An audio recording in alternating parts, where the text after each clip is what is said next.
winds that are cooperating. The winds are not as bad as they were. Dallas Raines said this was going to happen. Mark, we were right on this forecast, and thank goodness we got this one correct, too, because we needed to see that smoke going vertically tonight. Temperatures were very cool. Humidity's bumped up a little bit today, and there you can see our top there, our shot that we had the time lapse again this evening. We didn't have any real wind at all to talk about, which is just what we like to see. That is going to change, though, and we look at our Santa Ana winds. There are different intensities of Santa Ana winds. Most of you know that have lived in Southern California for a while. We can get that weak one at 10 to 20, then we go up to moderate range, 20 to 40, 45 miles per hour. Once you get up over 40 with gusts to 60, then we get into a strong event, and then every once in a while, about 8 years to a decade, we'll get those 60 to 100 mile per hour winds. Back in 2011, Pasadena had like 200 or 300 trees blown over in winds of 100 mile per hour gusts. At that time, there were no fires started, which means it was just a strong wind event.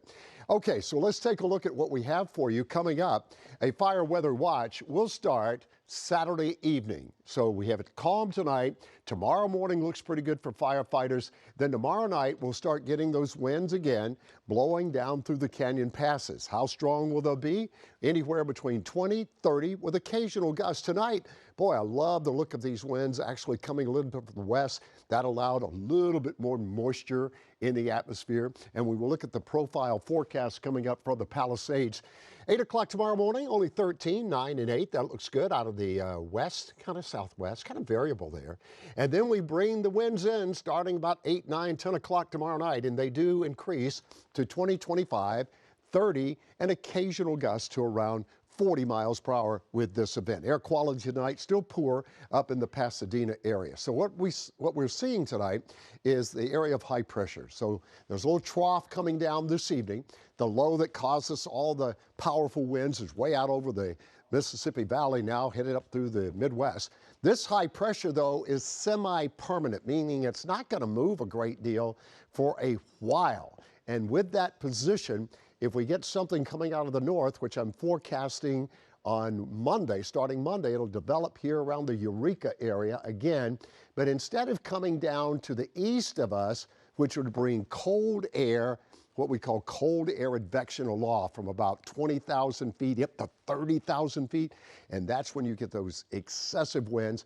This one, I think, is going to end up offshore, which will be very good. It's still a Santa Ana wind event because winds will be coming around out of the east-northeast, feeding into this area of low pressure.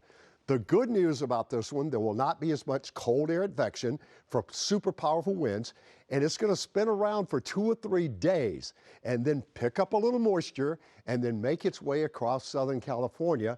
And that's why I have a slight chance of showers, higher humidity as we head toward Thursday and Friday of next week. On the wind forecast, again in the morning, we're in pretty good shape, but then tomorrow evening, you'll notice this area around the Palisades will start picking up those strong gusty winds. Santa Clarita, also our friends out the IE below the passes and down in Orange County. This event will have strongest winds developing overnight, Saturday night into Sunday. Then this is a time frame that shows a little change. So there's our trough coming down tonight. It's north of San Francisco. It makes its way down through late tomorrow afternoon, tomorrow night through SoCal. And then once that passes, that's when the Santa Ana winds will blow into Sunday morning. So that's kind of a broad weather perspective there for you. So we basically have 2 events to go through. This one tomorrow night and Sunday morning. And then on the 7th, you can see fire danger I have elevated again as we get into Tuesday and Wednesday. At this point, I'm considering this to be a moderate to strong event, not as powerful, but winds of 20, 30, 40, maybe gust up to 50 in some of those canyon areas. So that's my forecast there. That will be dangerous, of course. And then on Thursday night and Friday, the low kind of starts moving back towards Southern California. Look at this. Even have clouds. Haven't seen any clouds in Southern California in a while because of this dry, big high pressure. But let's do that, and let's bring in about 60 degrees for a high, some scattered showers, maybe into the valley areas. That's going to feel good. Let's get through to tomorrow night and Sunday, and then more winds on Tuesday, starting to back off a little bit Wednesday, and then a complete change in the climate cycle there for you as we head into the end of next week. Certainly, we're hoping that comes to fruition. At the beaches tomorrow, generally clear, maybe a little patchy clouds, not too much with that light onshore flow. Then it gets windy Saturday night into Sunday at the beaches, 62, 63. And then the next wind event, of course, Tuesday into Wednesday, maybe a chance of showers by Friday. In the mountain areas, Big Bear, you're going to hang in there at about 49, dropping to 15 degrees. Monday night, it's cold up there with this next weather system.